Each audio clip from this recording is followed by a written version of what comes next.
Nous avons déjà tous fait face quand nous sommes en train de marcher à des porte-monnaies au sol, de l'argent ou des gris-gris. Mais est-ce que l'un d'entre nous a déjà eu le courage de ramasser l'un de ces objets? Je vais vous raconter l'histoire d'une personne qui a eu ce courage. C'est l'histoire de lui. Il sort d'une maison à 3 heures du matin pour se rendre à la gare. Elle est à environ 15 minutes de marche de là où il est. Et ce qui s'est passé par la suite, à tout jamais, va troubler son esprit. Dehors, il y a une obscurité totale, de l'herbe et des arbustes autour de lui. Dans le noir, il hâte le pas pour vite rejoindre l'horizon de la lumière d'un lampadaire, qui apparaît au loin comme une sorte de zone de sécurité. Des hurlements de hibou, entre autres. Des cris biscornus d'animaux essaient de l'effrayer. Et pendant qu'il est en train de marcher, ses yeux se figent sur quelque chose au sol. Il trouve des œufs cassés, des bonbons, quelques colas et des coris dispersés. Il y a aussi quelques pièces éparpillées un peu partout, parmi lesquelles il y a un porte-monnaie. Lui s'immobilise devant tout ce tas d'objets et il observe d'abord. Il dit la dernière fois qu'il a eu à voir un tel tableau, c'était il y a une quinzaine d'années. Donc bref, il dit que ce ne sont pas ces pièces de 10 francs, 100 francs ou même 500 qui vont l'exciter. Mais curieux de nature, il va ramasser le porte-monnaie. Il tire la fermeture éclair et là, il y découvre un tas de billets de 10 000 francs. Et c'est emballé par dizaines par un élastique. Il va avoir à peu près 3 millions dans le porte-monnaie et là, une peur étrange s'empare de lui. Il se pose un tas de questions. Est-ce qu'il doit garder l'argent ou le laisser là? Il se demande si l'emporter serait-il sans conséquence. Est-ce que cet argent est le fruit d'un rituel sacrificiel? Donc il se dit il ne doit pas trop traîner là et là il se met à murmurer des prières. Il demande au Seigneur qu'il doit briser tout effet néfaste qu'il a sur cet argent et il suppose que c'est le Seigneur qui a mis cet argent sur sa route pour l'enlever de la galère. Et il finit par amen. Bref, il termine sa prière et il prend le porte-monnaie, il le met dans son sac. Et là, il continue à marcher, mais là, il marche vraiment plus rapidement que jamais. Quand il marche, il se rend compte que son nombre autour de lui s'est multiplié. Il commence à trembler de peur.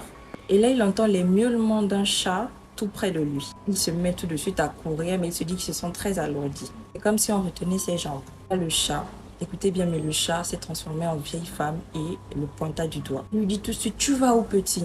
Du moment que tu as eu à toucher ce porte-monnaie, tu dois maintenant connaître les règles qui l'accompagnent. Elle lui dit tout simplement qu'il fait partie de la confrérie des sorciers et que les réunions se font spirituellement sur l'arbre qu'il voit. La vieille sorcière lui dit bon voyage. La sorcière lui dit que cette nuit, à sa première réunion spirituelle, on lui donnera plus de détails et que l'argent qu'il a pris est intarissable. Cet argent lui permettra de vivre tous les jours convenablement, mais seulement tous les mois, il doit déposer ce porte-monnaie avec des sacrifices qu'on lui indiquera.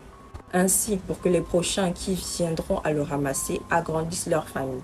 Il tremblait comme un condamné à mort et là, il se dit dans sa tête qu'il doit jeter le porte-monnaie.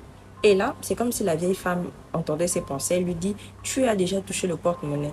Si il le jette, il deviendra impuissant. » Puis, redevenant un chat, elle disparaît dans l'herbe. Après avoir retrouvé l'usage de ses jambes, il fuit, en croyant toujours pas avoir vécu une scène invraisemblable. Arrivé vers la gare du coup, il glisse la main dans son sac et fait sortir le fameux porte-monnaie qui veut lui pourrir la vie. Il ne veut pas non plus devenir sorcier. Il se dit qu'il préfère même être impuissant. Et il se dit que sûrement la vieille femme a menti et qu'elle veut juste l'intimider pour l'obliger à suivre le processus du pacte qu'il a inconsciemment commencé.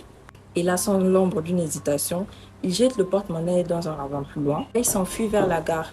Ensuite, il se dirige vers le guichet, demande le prix du trajet, lui donne le prix du trajet et là, quand il glisse la main dans sa poche, au lieu de trouver son argent, c'est un bois sculpté en forme de son bijou de famille. Il a une sensation bizarre et là, il met la main au niveau de sa partie intime. Il met la main.